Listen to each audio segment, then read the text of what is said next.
اللهم صل وسلم وبارك على سيدنا محمد وعلى آله وصحبه أجمعين. ازيكم يا أحلى عيلة في الدنيا؟ ازيكم عاملين ايه؟ حطوا لايك واشتركوا في القناة وفعلوا زر الجرس يا أحلى عيلة في الدنيا. ما شاء الله، شفتوا الكيكة بتاعتنا؟ شفتوا جمالها، شفتوا حلاوتها، طرية وهشة وجميلة وقلبها فتح من جوه، جميلة أوي.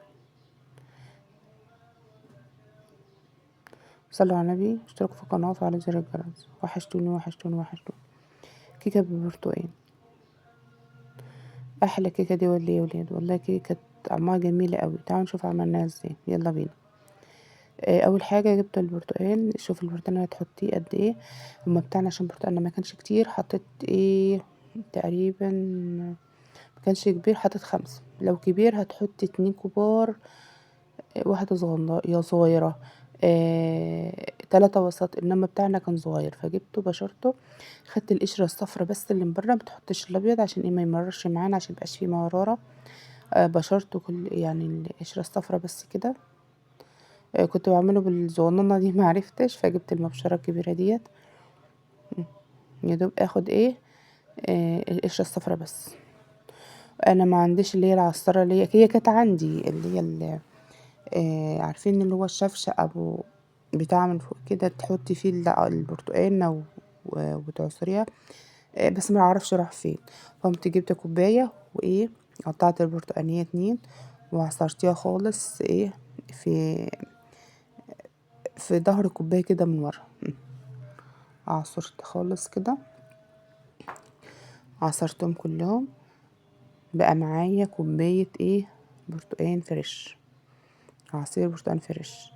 قمت تاني جايبه الخلاط بتاعنا، جبت 3 بيضات وعملتهم في الخلاط، لان انا عارفه ان هو انا جايباه الصبح لسه، فايه فما شاء الله كويس.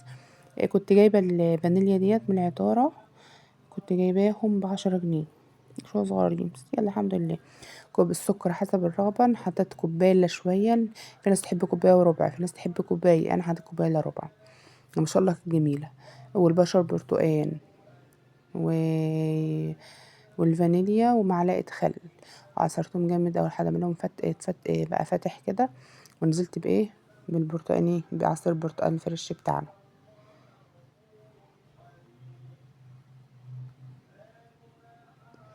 جبت دقيق 3 كوبايات دقيق، عليهم بيكنج باودر وكيك شيف وذرة الملح بتاعنا. في ناس ما تحطش مثلا 3 معالق دقيق، يحطهم اي نشا. انا ما حطيتش حاجه وسبتهم زي ما هما كده. يبقى 3 كوبايات دقيق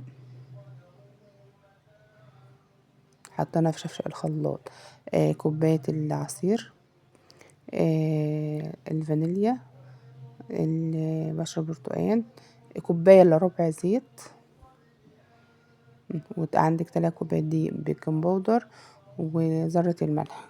اسهل كيكه بقلبها اصفر وجميل وهشه، وتاخد ايه بالظبط 40 دقيقه في الفرن و5 دقايق تحت الشوايه كده، لان يعني الشوايه لوحدها والفرن لوحده.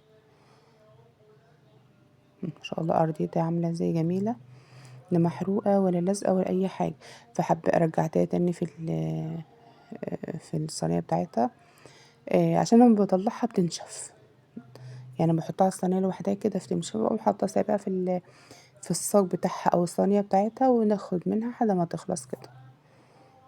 بطلعها قلبها جميل قوي قوي، وصفرة وجميلة وطعمها حلو ومش مسكرة، مش من السكر بتاعها العالي ده، ولا انها دلع قوي، هي حلوة. يعني برضو تنفع اللي هما اللي بتوع الدايت، برضو انها تنفع انها مش مسكرة قوي. او برضو اللي عنده السكري ياخد منها قطعة بس مش اكتر. يعني هي مش مسكرة، هي حلوة، سكرها معقول. حطوا لايك واشتركوا في القناة وفعلوا زر الجرس يا حلوة في دين. سلام.